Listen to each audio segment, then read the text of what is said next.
So for the women out there who have questions, yang rasa macam malu, stigma kan, before you sabotage yourself, why don't I invite you to drop your question by emailing at marketing@aisyahraman.com. Email je semua benda ni, we will answer insyaAllah in the upcoming video. Or you can also leave a comment down below and we'll pick it up for our next episode.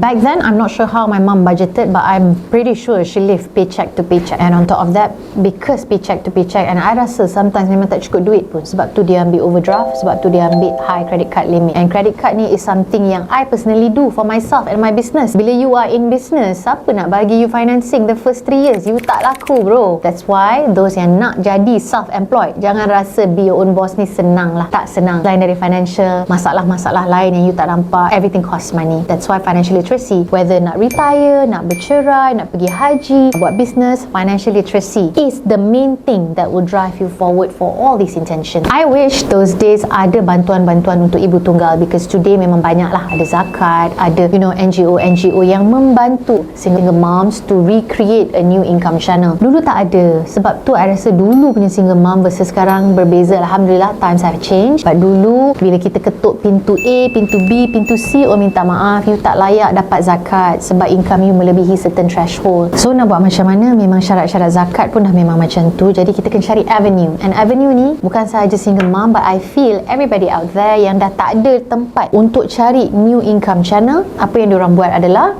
invest, thinking that you boleh terus buat duit extra and dapat duit extra boleh hidup. Salah tindakan tu. That is why even myself, I've been in a situation where all my investments tak jadi. Despite being a financial planner, mistakes are aplenty. But how do you pick yourself up after each mistake that you have gone through? Jangan pijak diri you. Cukuplah, life is already very hard. Don't victimize yourself.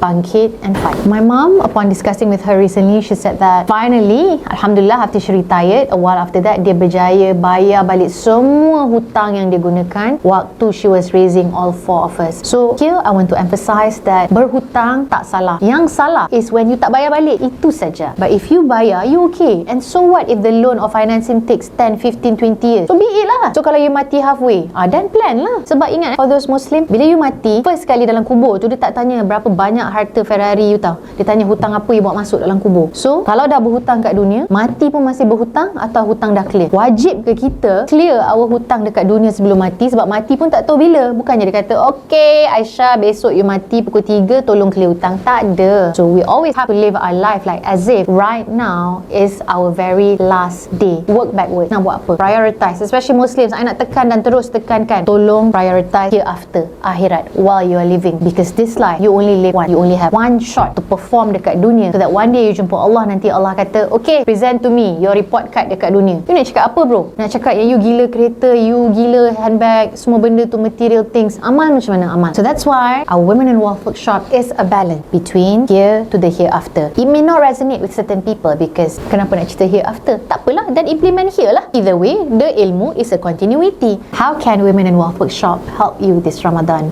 Of course, knowledge gain is a knowledge that stays with you only if it's implemented. There are a lot of things that we cannot control in Ramadan. Number one, kita dah tahu SST effective 1st March 2024 akan naik from 6% to 8%. Although makanan tak kena, but everything, the supply chain for makanan, service-service yang support industri makanan, transportation and whatnot, semua ada SST. Just with that alone, kita dah tahu harga barang akan naik minimum 2%. But SST pun dah naik 6 to 8%. Even though food tak kena, tak apa. Keliling dia punya industri akan kena. Kedua, duit raya sekarang, budak-budak zaman sekarang memang direct je, dia tepek RM1 je. Sekarang budak-budak RM5 minimum. RM5 pun dia dah macam kedekut. So itu je. If you have big family like my dad's side, I memang ramai. Kesian makcik-pakcik I dulu nak kena bagi duit raya banyak gila orang. Tapi it is what it is lah. Especially now that we're adults kan, kita pula yang nak kena dispense duit raya. So 5 is a new normal. But of course you can argue dan janganlah bagi. Okay lah. Kalau dah memang family you yang rapat, acik, angah, semua memang ramai, tak boleh buat apa. Itu one angle yang I memang selalu nampak orang tak account for. Sebab tu, if we can turn back time, we should have planned untuk Ramadan dan Raya bukan sekarang bulan 4, last year dah you dah start hedging. Kita panggil hedging and then sekarang I tak tahu lah, makin tua ni I dah tak beli baju sangat. I sekadar recycle je lah apa ada, nasib baik masih kurus.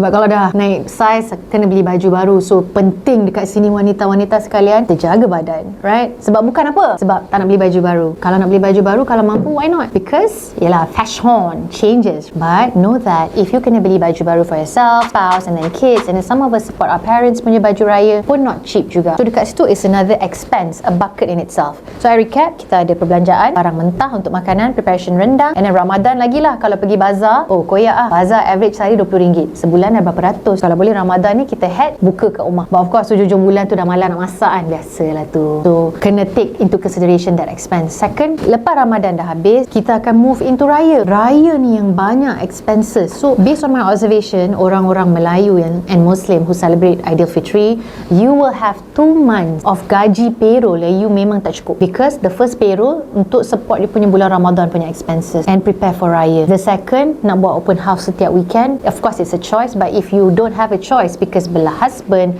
belah you, every weekend raya mesti dah open house manjang, dispense duit and beli barang mentah. So banyak sangat movable cost waktu Ramadan dan raya yang berterusan. That's why if you agree with me, lepas dah 2 bulan ni Ramadan raya, baru tunggu gaji seterusnya ni, baru boleh bernafas. Betul tak? Sebab I pun sama je.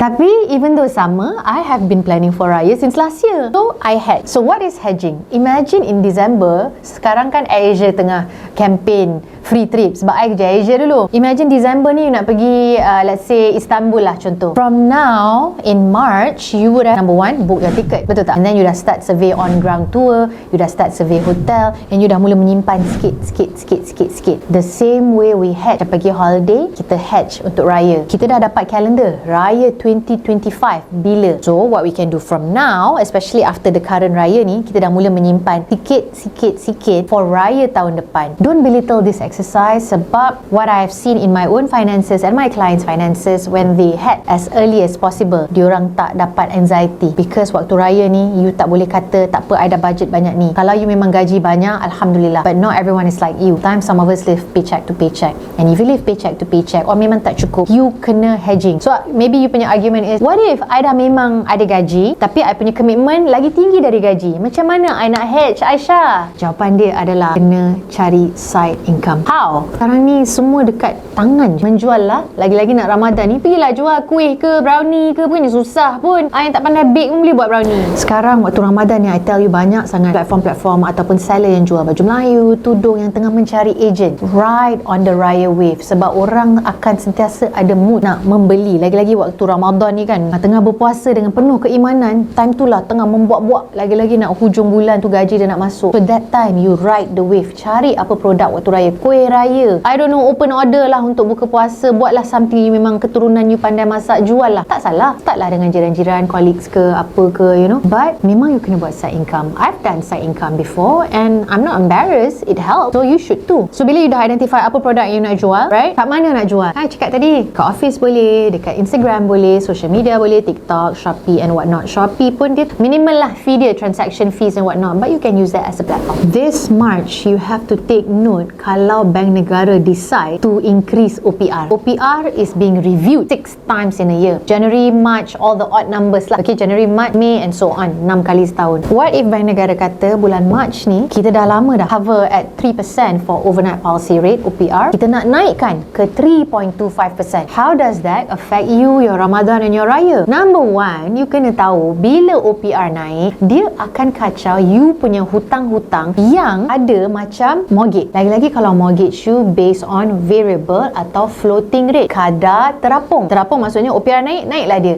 Apa lagi yang based on kadar terapung or variable rate? ASB financing, elok-elok bayar banyak ni, OPR naik je, kena bayar. Bila you bayar hutang lebih banyak, less money to spend. When less money to spend, macam mana you nak fokus dekat Ramadan and raya? Sebab tu time Ramadan dan raya ni, especially government officers, you kena tahu you target favorite bank. Sebab apa? Ada angkasa boleh tolak gaji. But just because you boleh tolak gaji and you dapat good rates, perlu ke berhutang just untuk Ramadan Raya? Because Ramadan Raya ni benda yang takkan berhenti sampai hujung hayat. So if you can put a stop to it now, why don't you control asu nak berhutang tu? Tapi kalau perlu berhutang, go ahead. Tapi ambil lah nilai yang relevant. Janganlah macam, oh I can afford 200,000, I take lah, nanti I do whatever, I don't know lah, I'll think about it later. Don't do that. Don't sabotage yourself just because. Sebab boleh dek.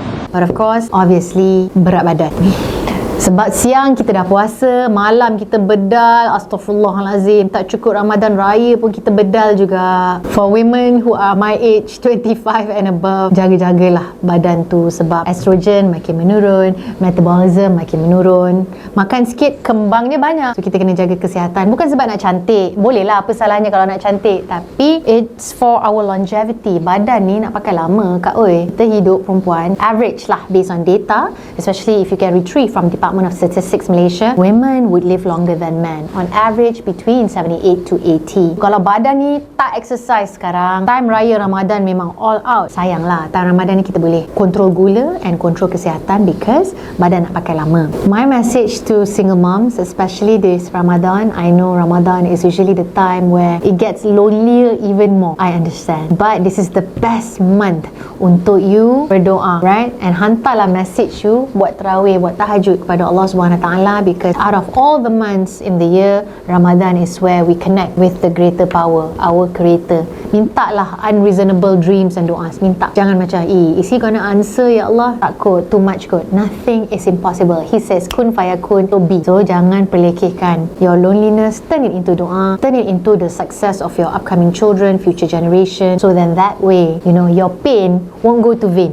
We're gonna take a break and we're gonna continue with more insightful, juicy information after this. Ramadan Zoom meeting worth 2,500 ringgit. Limited to 100 women only. Register here.